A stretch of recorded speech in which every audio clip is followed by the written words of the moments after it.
Good evening, good morning, good afternoon, hello, wherever you may be. My name is LD Robinson, and I am here at the International Great Black Read Aloud Day 2023. It is day 8, which is humor.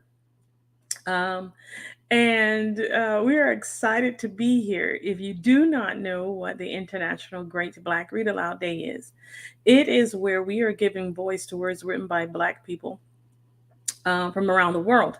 And so we are celebrating the written word and literature and literacy and the contribution to world literature, I should say, by Black people from all around the world.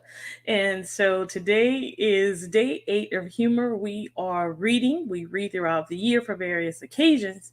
But this month, because it's Black History, in part because it's Black History Month here in the United States of America, we read every day from a different genre, and it is Humor Day. And so we're going to get started. But before we do, we want to remind you that if you have not subscribed to our website, we would like you to subscribe to greatblackreadaloudday.org. You can see it right down there, like right down there, right down there, right down there. You can see it greatblackreadaloudday.org.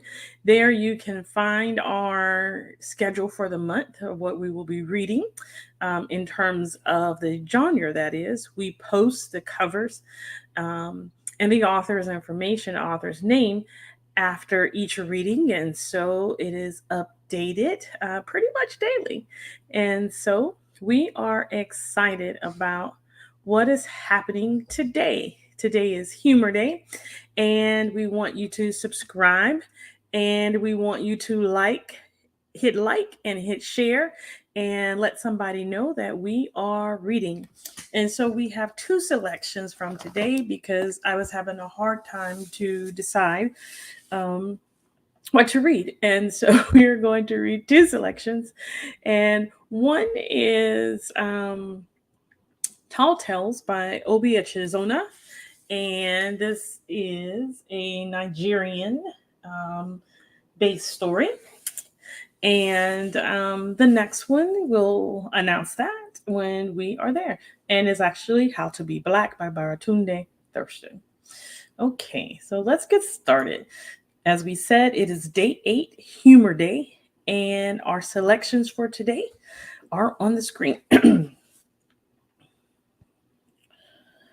I have to say that if you've ever seen a great Nollywood movie, there's this selection um, will probably make you laugh out loud because you've probably seen something like this in terms of the dialogue, behavior, and activity. So I think you'll enjoy it. I hope you enjoy it. Query. We are all lined up at the vault entrance, like the Von Trapp family children, waiting for the arrival of the captain. And here she comes, the head of operations, chest out, wearing a frown so thick you would be tempted to think someone actually bottled it and sold it to her. I call her Medusa. Not to her hearing, of course. There is none like her. She doesn't acknowledge our mumbled greetings. No. She just proceeds to bark out orders with the intensity of a machine gun. Mr. Bola, Madam, what is the bank's policy on shirt color? I don't know, Ma. You don't what? You know the color. That's not the color. Blue and white is the color. White, white, not mud white. I won't tolerate it again. Let this be the last time. Do you understand me?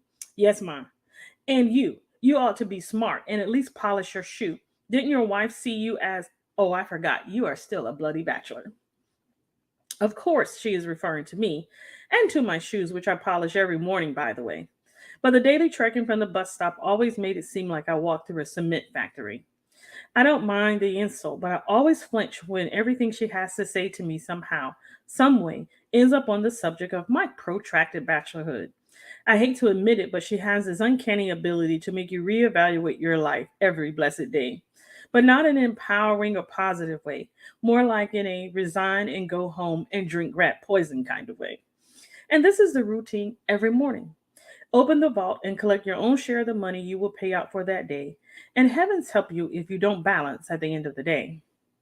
Yep, you guessed it. I don't like the job. But what can one do?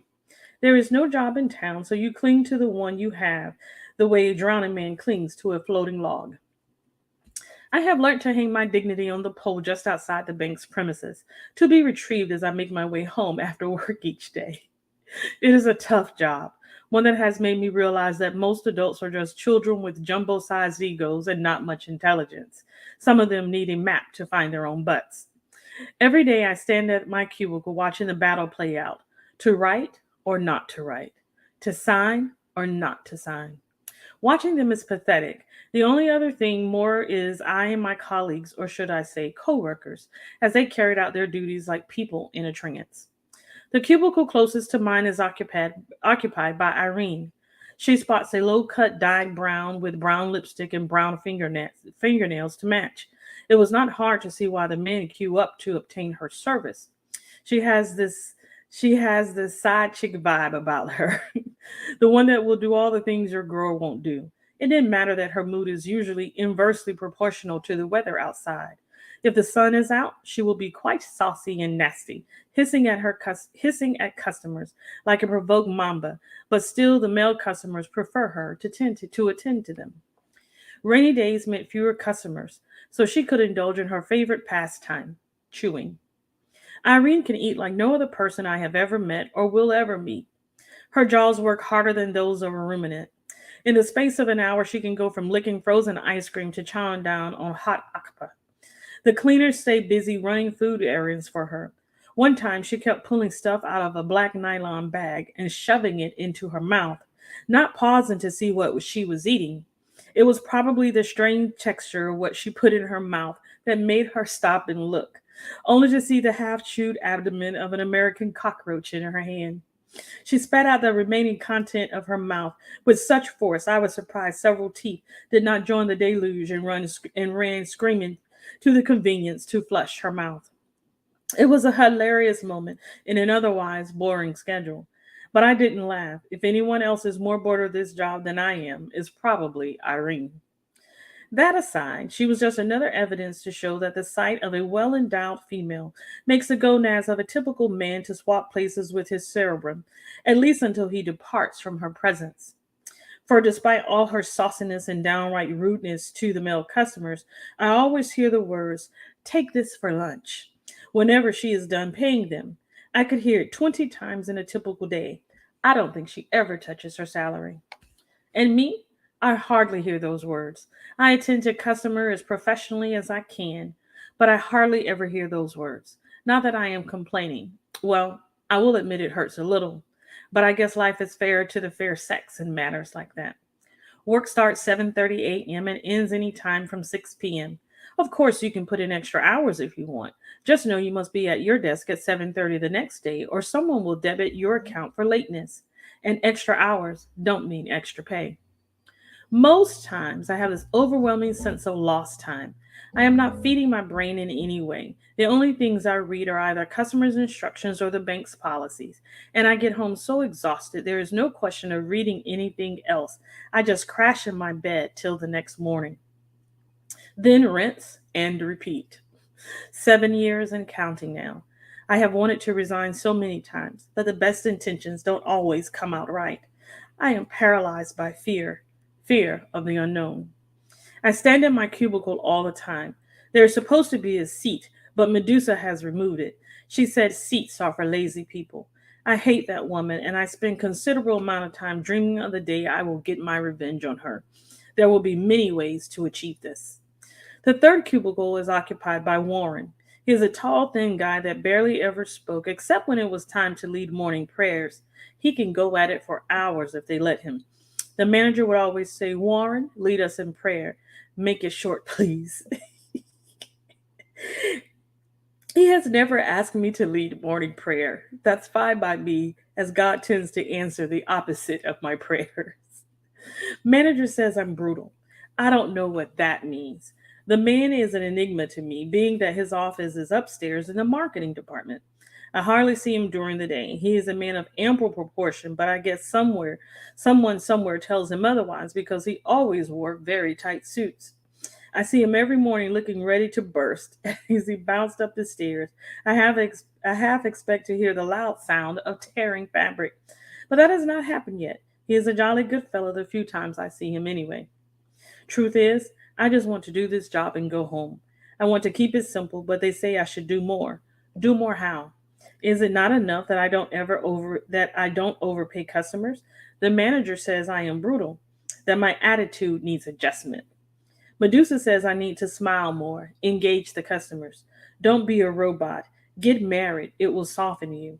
I hate that woman. She knows I process about 300 tickets daily. That's a lot of human complexity to navigate, all the while standing and most times with a growling tummy. I should smile more and leave the frowning to her. Some days are bad, some days are the worst. There are really no good days, at least for me. Good morning, cashier. Good morning, sir. How may I help you? I want to cash this check. Okay, throw it up and catch it then. I almost say, but instead, okay, sir, please write your name and address at the back of the check and give me your bureau.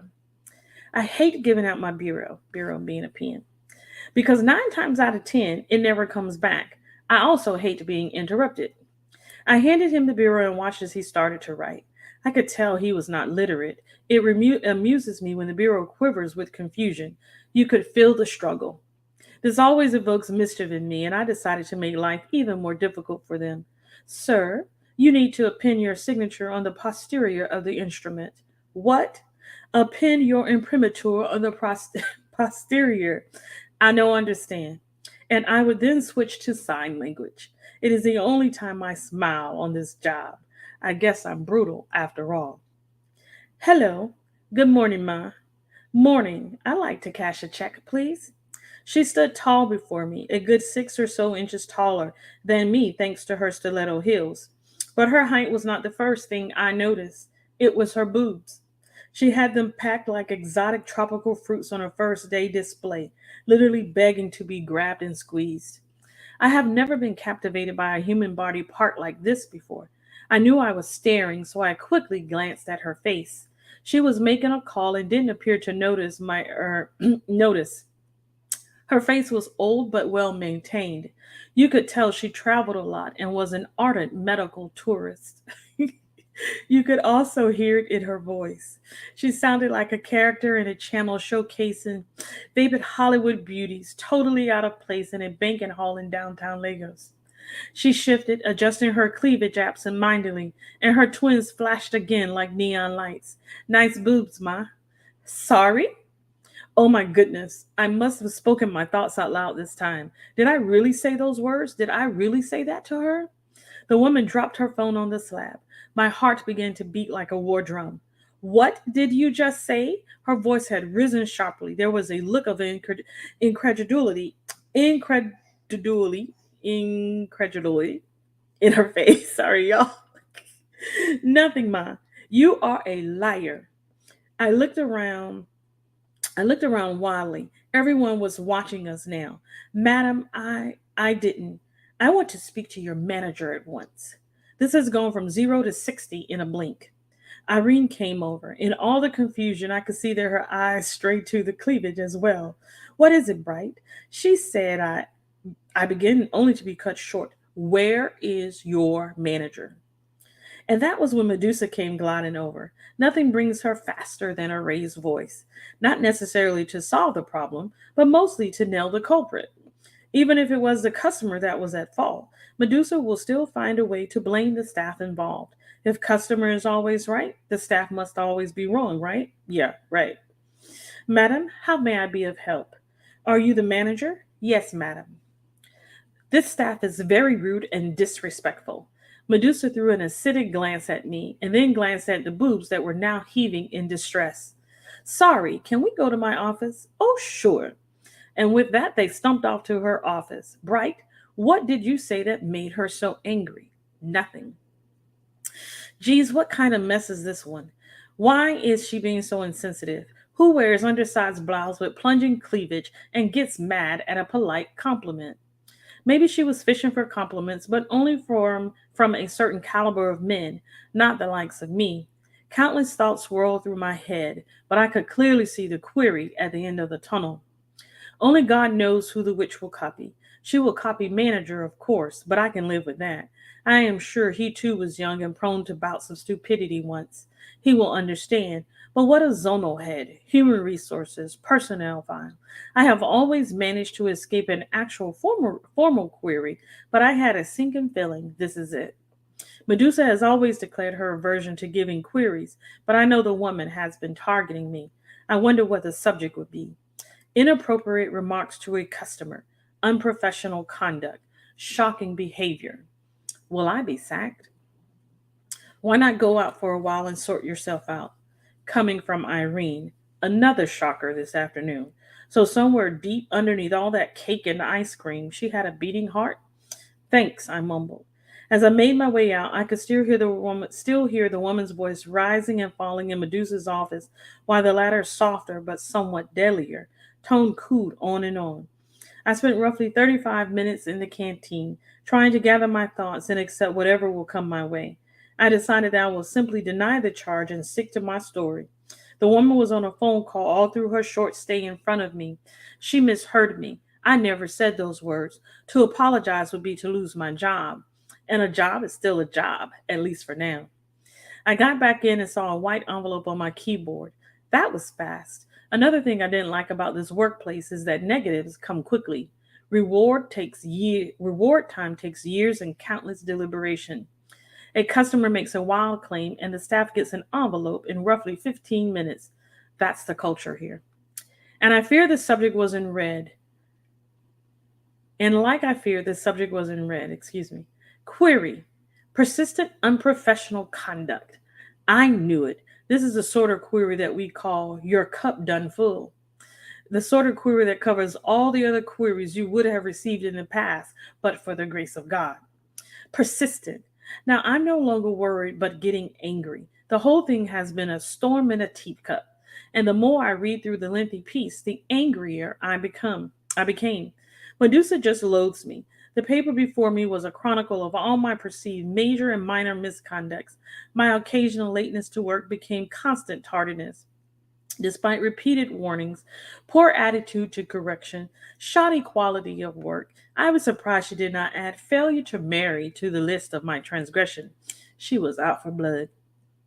And all this was before my latest crime, whose colorful description almost made me burst into laughter. Apparently, I had stared so hard at the woman she dropped her phone in fear. I had made a remark about her juicy breasts and even attempted to grab one under the pretense of customer service. And she copied everyone I feared, even my parents.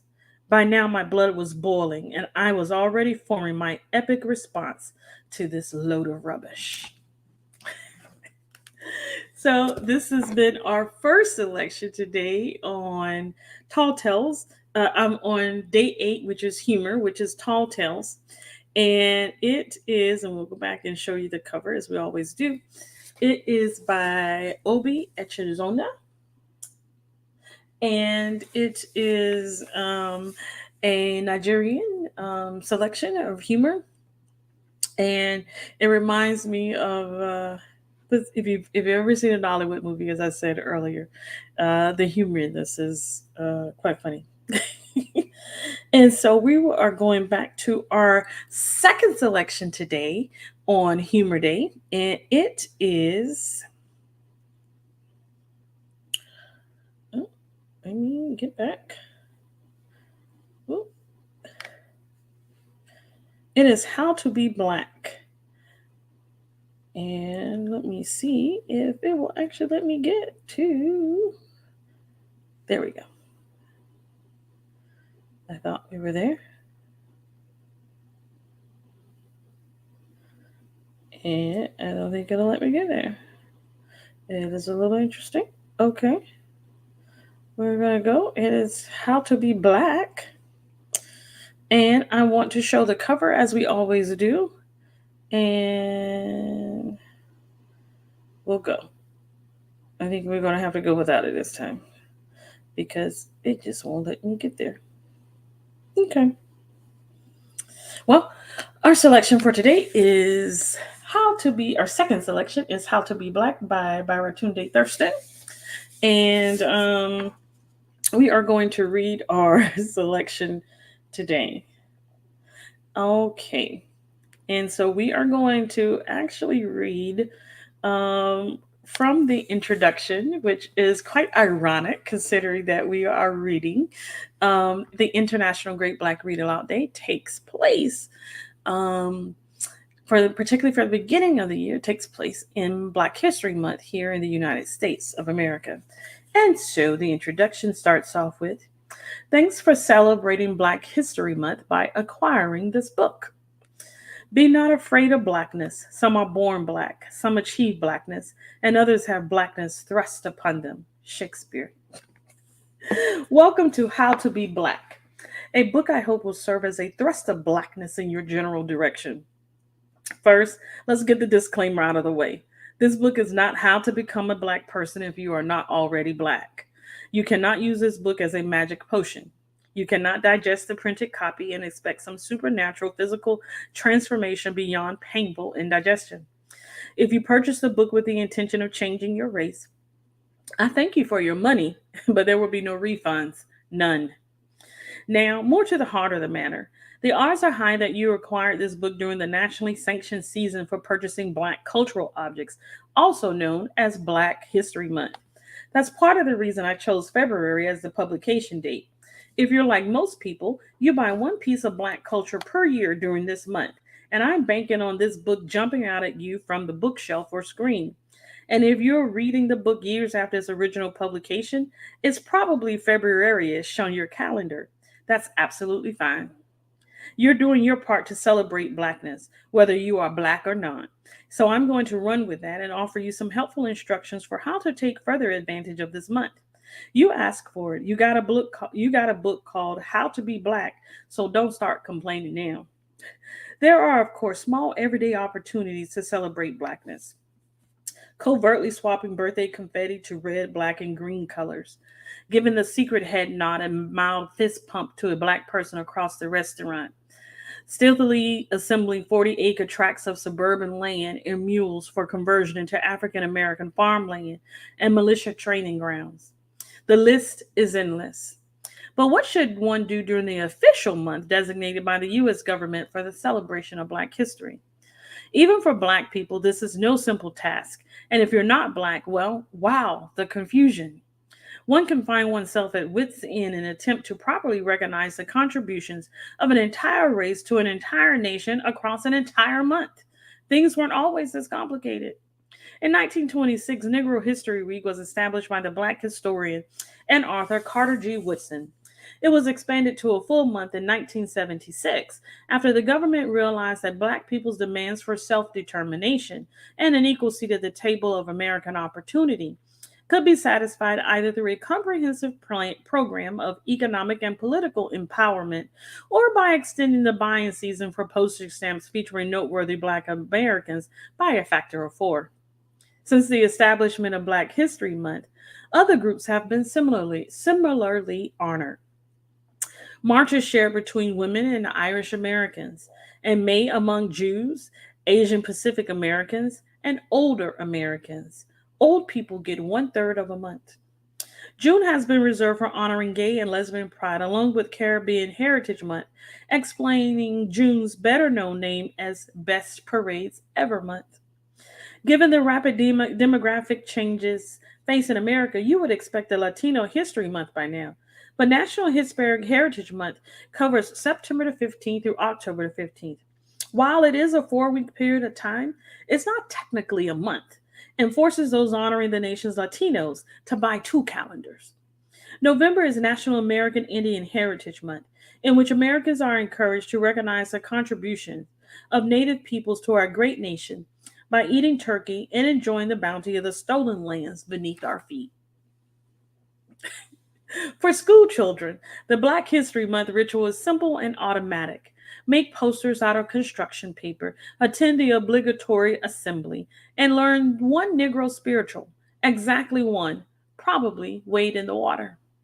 The options for adults, however, extend far beyond this narrow set of pre programmed activities.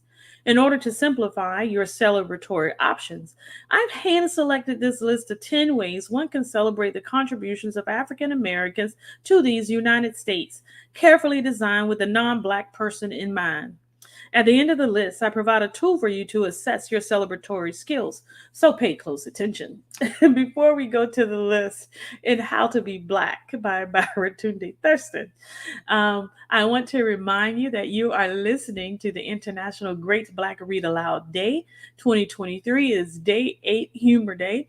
And if you haven't, we want to invite you to subscribe to our website, which is greatblackreadaloudday.org. So back to How to Be Black. Number one, change the wallpaper on your computer or mobile phone to an image of a slave plantation. We'll start with something simple. When your friends or coworkers ask you why you have a picture on your screen of slaves working the fields, you should smugly reply, quote, I believe in honoring the people who made America possible, don't you? End quote.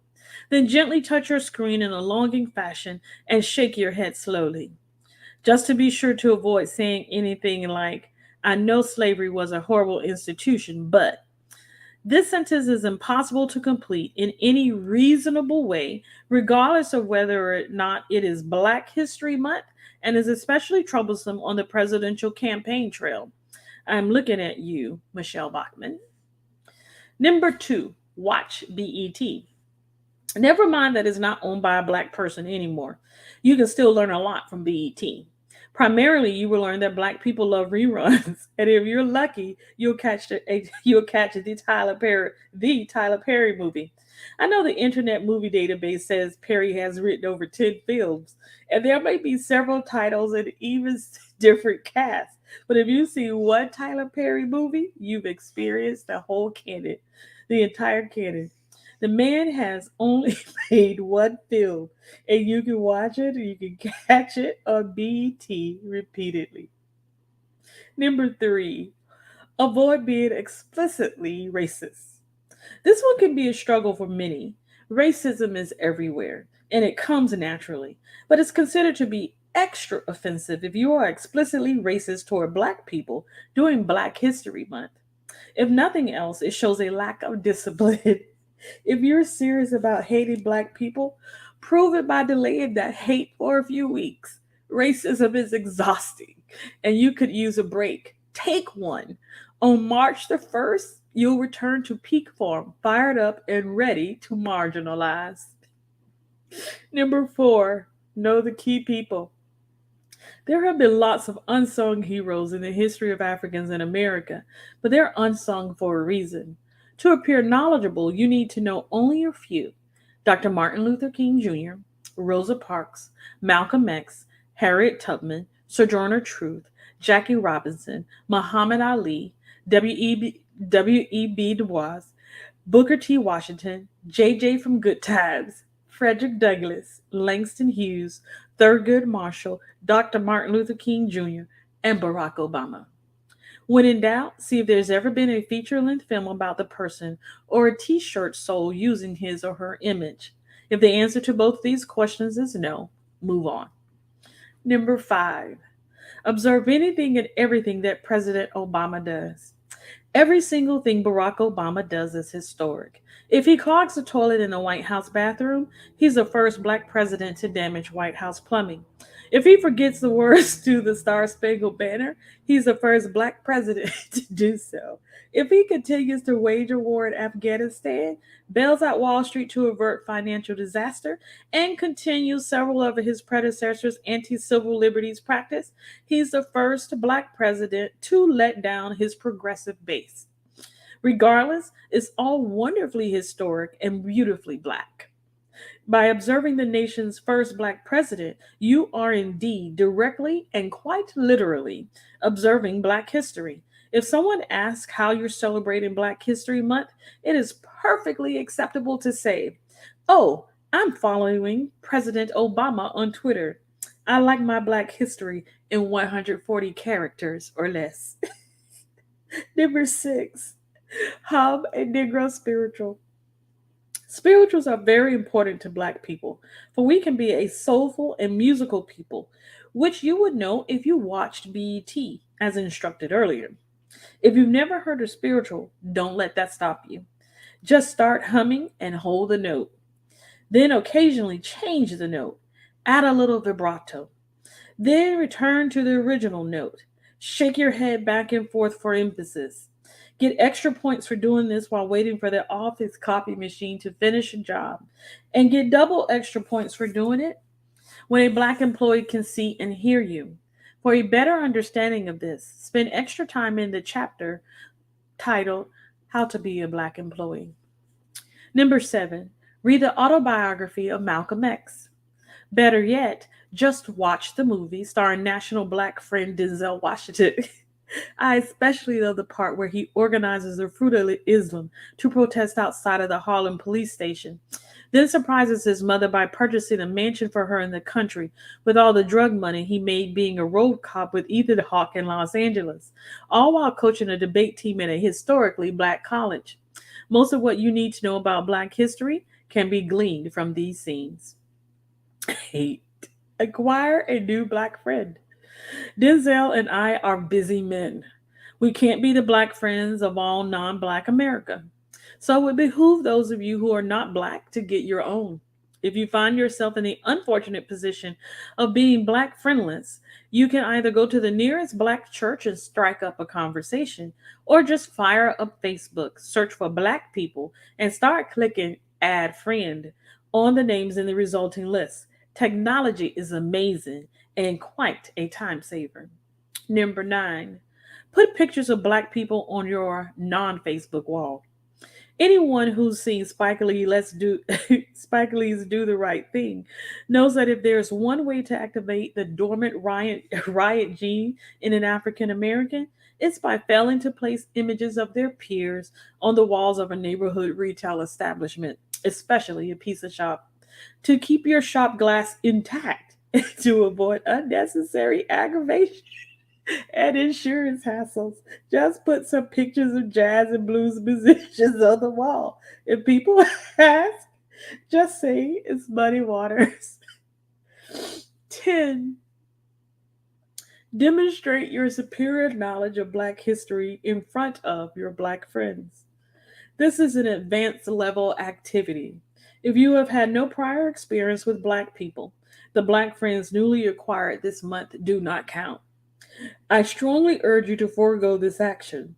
Neither Baratunde Thurston, HarperCollins, nor any representatives thereof can assume responsibility for you if you choose to ignore this warning. For those of you who have Black friends already, good job. February is a good time to show how committed you are to understanding your friend's struggle. As much as possible, ask your friend about his or her opinions on some extraordinarily specific detail related to Black history and culture. This is not the time for generalities. Get down in the weeds. For example, have you heard the latest tracks from the Carolina Chocolate Drops?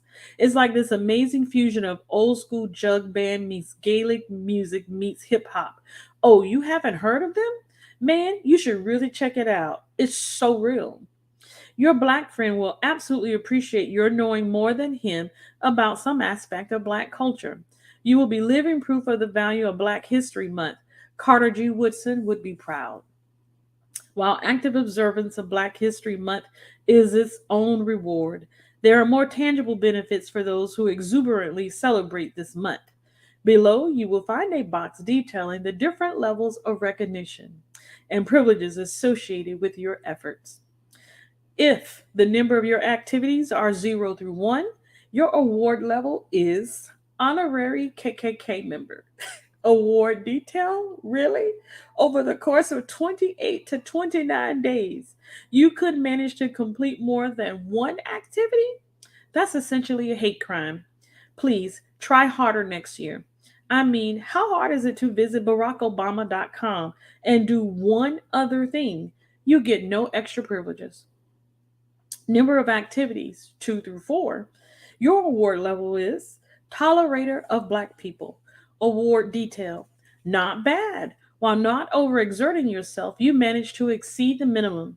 You can use this award to eat lunch at the black table in your school or office cafeteria without receiving any funny looks from Black people. If someone seated at the table responds to you in an unwelcome manner, just show them your Tolerator level award and your copy of this book. They will understand. This offer is only good for one time use and expires within 43 minutes of activation. If the number of your activities is 5 through 9, award level, Negro lover. Award detail, well, it looks like somebody really loves black people. Go ahead with your bad self. You get 3 black table lunches for use within a year, early access to any new albums by The Roots for life, and twice a year for the next 5 years, the ability to call out black people who you think are being overly sensitive about race. Number of activities equal 10. Your award level is official friend of Black America. Award detail, by completing all 10 items, you have proven your commitment to the Black American community far above and beyond what is necessary. In addition to all the benefits associated with lower level awards, you also have earned the right to attend 2 secret Black meetings a year, the unconditional forgiveness of one racist outburst, and a reusable tote bag. And that's how you celebrate Black History Month. If you only acquired this book to check off your Black History Month obligations, I suppose you could stop reading now, but you already have the book. You might as well keep going because there's a lot more to being Black than February. This is a book about the ideas of Blackness, how those ideas are changing, and how they differ from the popular ideas promoted in mainstream media and often in the Black community itself. You're probably familiar with the popular concept of blackness: hip hop, crime in prison, fatherless homes, high blood pressure, school dropouts, drugs, athleticism, musical talent, The Wire, affirmative action, poverty, diabetes, the civil rights movement, and recently, the US presidency. Some of these concepts are stereotypes, some are true, most are negative. But in the age of President Barack Obama, all of them are limiting and simply inadequate to the task of capturing the reality of blackness. The ideas of blackness that make it into mainstream thought exclude too much of the full range of who black people are, whether it's musical taste, dancing proficiency, occupation, or intellectual interest. All nuances ignored for a simpler, often more sellable blackness. In this book, I will attempt to recomplicate blackness, exposing the challenges, the fun, and the future of being black in the United States. It's also a convenient way to make you care about my life story. My name is Baratunde Thurston, and I've been black for over 30 years. I was born in 1977 in Washington, D.C., in the wake of civil rights, black power, and Sanford and Son. My mother was a pro black, pan African, tofu eating hippie who had me memorizing the countries of Africa and reading about apartheid before my 10th birthday. My Nigerian name was not handed down to me from any known lineage, but rather claimed and bestowed upon me by my parents, who demanded a connection, any connection at all, to Mother Africa. Yes, I grew up in the inner city at 1522 Newton Street, and I survived DC's drug wars. Yes, my father was absent. He was shot to death in those same drug wars. It's also true that I graduated from Sidwell Friends School, the educational home of Chelsea Clinton and the Obama girls, and Harvard University. I love classical music, computers, and camping. I've gone clubbing with the president of Georgia, the country, twice. My version of being black adheres as much to the stereotypes as it dramatically breaks from them, and that's probably true for most of you reading this. If not about blackness itself, then about something else related to your identity. Through my stories, I hope to expose you to another side of the black experience while offering practical, comedic advice based on my own painful lessons learned. For example, in How to Be the Black Friend, I shine a light on the type of Black person who quietly does as much to promote positive interracial relations as any prominent civil rights activist ever could. In my opinion, the Black friend is a national hero and should be honored for exemplary service. In How to Speak for All Black People, I give you the lowdown on how to break into the exploding world of Black pund- punditocracy on cable news. There is always some black related thing happening somewhere in the world, and journalism can't fill all those television programming hours, so those cameras might as well be pointed at you.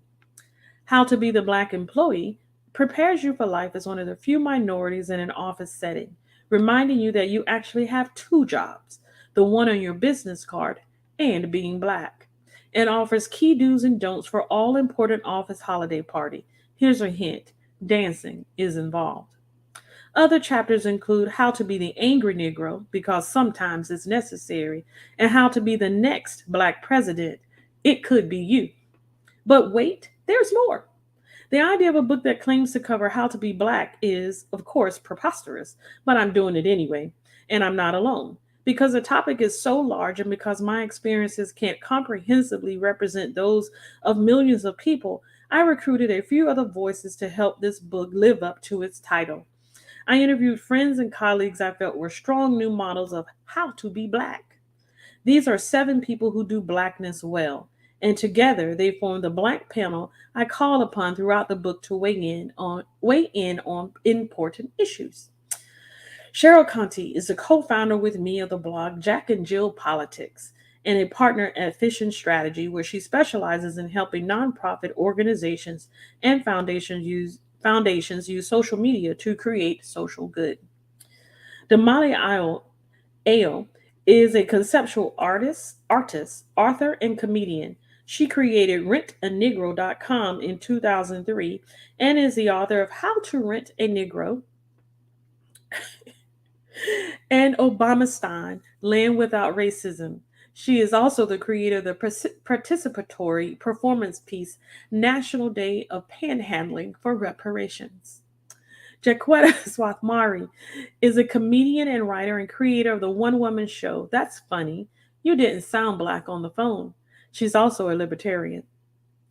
Elin John James White is a comedian and creator of the web video series This Week in Blackness and the web radio show Blacking It Up.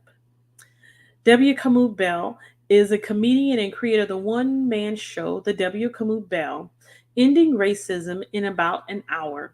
He offers a 2-for-1 ticket deal to those who bring someone of a different race to the show. Derek Ashong is a musician, entrepreneur, and television host. He co-founded the band Soulfledge,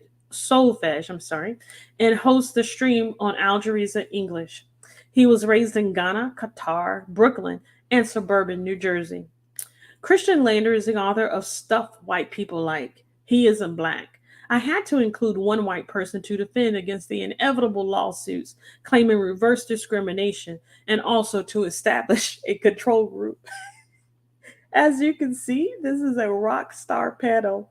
To its members, I pose questions such as: when did you first realize you were Black? How's post racial America working out? And can you swim? They have done more than provide color commentary for this book. They have helped me find the heart of it. In the final chapter, The Future of Blackness, I combine my own conclusions with those of the people I interviewed and humbly lay out a complete grand unified theory of blackness with a vision for a people and a nation. I did not set out to do this, but it happened and it's kind of awesome. If you are Black, many of these stories and lessons and hopes will ring true to you. Maybe you prevented a race riot in your school by employing diplomatic back channels to ease tensions between Black and white students. Maybe you renounce your Blackness for a few hours after being told by other Black people that the thing you do so well makes you not Black. Maybe your coworkers think you've just got to have an opinion on every single move President Barack Obama makes. This book is yours. If you're not Black, there is probably even more to be gained from the words that follow.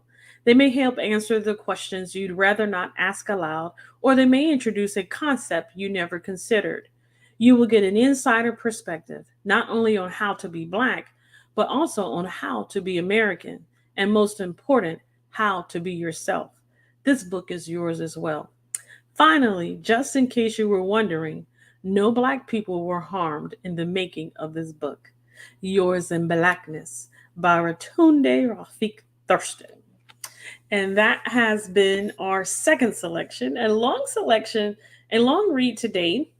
Um, but we have had 2 different pieces of humor, really, frankly, showcasing how varied, as we are doing here at the International Great Black Read Aloud Day, how varied literature is in Black culture and in the Black diaspora. And so I would show you the cover, but it keeps popping up. So I'm just going to show you this one again.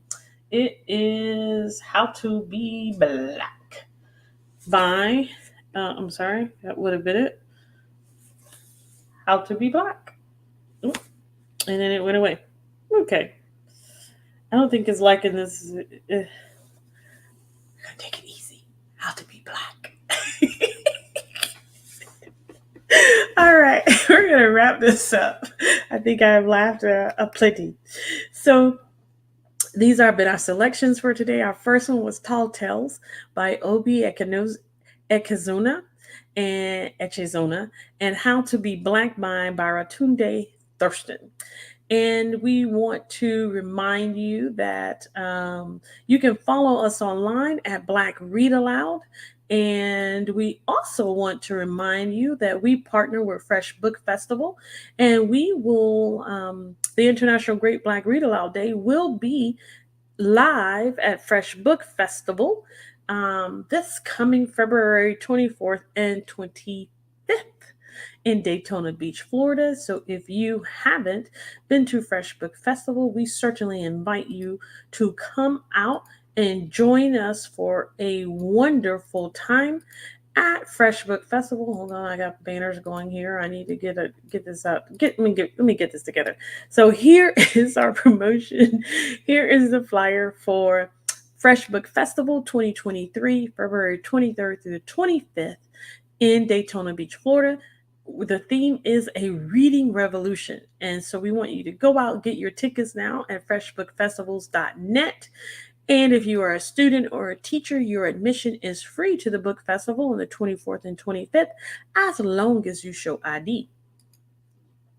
And so we are back, and we want to remind you that we hope you are out here liking and sharing our streams. And if you do, you get a chance to be entered into a contest to win one of 10 Tig Brad t-shirts. Tig Brad is what we is the acronym for the International Great Black Read Aloud Day.